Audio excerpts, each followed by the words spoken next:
Hello friends, स्वागत है आपका हमारे अपने यूट्यूब चैनल में नॉलेज वर्ल्ड में। तो फ्रेंड्स, आज मैं आपको आने वाले कुछ सालों में यानी 2022 तक सीधा सैटेलाइट से बिना तार के इंटरनेट की सेवा सीधा हमारे घर ऑफिसेस में मिलने वाली है। तो फ्रेंड्स, चलिए जान लेते हैं वो कैसे।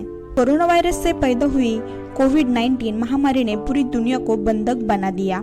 सभी लोग घरों में कैद होने को मजबूर हो गए और दफ्तरों के कामकाज भी घरों से ही निपटाए जाने लगे। महीनों संपूर्ण लॉकडाउन के कारण महानगरों और बड़े शहरों से लोग छोटे शहरों, कस्बों और गांवों में अपने अपने घरों से ऑफिस के काम करने को मजबूर हुए। अभी भी कई कंपनियां अपने कुछ कर्मचारियों को वर्क फ्रॉम होम की सुविधा दे रही है, लेकिन कस्बाई इलाकों और गाँव में इंटरनेट की उपलब्धता का संकट है। बहुत से इलाकों में ब्रॉडबैंड कनेक्टिविटी ही नहीं है, या है भी तो उसकी स्पीड की गंभीर समस्या है। उधर भविष्य में भी वर्क फ्रॉम होम कल्चर के जोर पकड़ने की पूरी संभावना दिख रही है, जिस कारण दूर दराज के इलाकों में हाई स्पीड इंटरनेट नेटवर्क की भारी जरूरत महसूस हो रही है।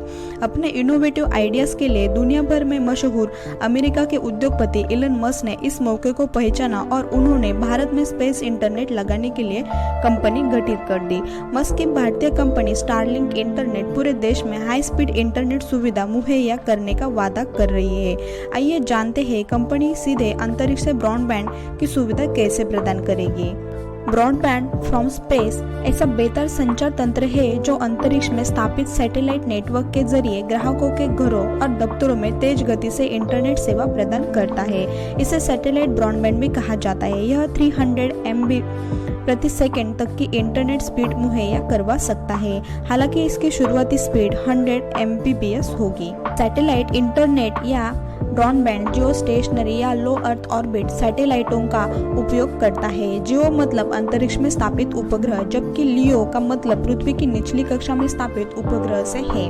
बहरहाल सैटेलाइट नेटवर्क ऑपरेशन के केंद्र में खास इलाके में स्थापित अर्थ स्टेशनरी गेटवे होता है। यही गेटवे सैटेलाइट नेटवर्क को नेट से जोड़ता है। यहाँ से डेटा लेने के लिए ग्राहकों को यूजर एक्सेस टर्मिनल डिवाइस और सैटेलाइट नेटवर्क से जुड़ने के लिए एक एंटीना की जरूरत पड़ती है। सैटेलाइट ब्रॉडबैंड और सर्विस की लागत अभी $20 या करीब 1,500 रुपये प्रति GB आ रही है। इसके कुछ प्रमुख कारणों में एक यह है कि सैटकॉम कंपनी विदेशी सैटेलाइट कैपेसिटी को सीधे लीज पर नहीं ले सकती है। उन्हें इसके लिए डॉस का सहारा लेना होता है, जिसके लागत वैश्विक औसत दर से 10 गुना तक पहुंच जाती है। अगर सरकारी नीतियों से जुड़ी समस्याएं दूर हो जाए और यूटी डिवाइस की कीमत कम हो जाए तो ब्रॉडबैंड रेट $100 प्रति GB आ सकता है।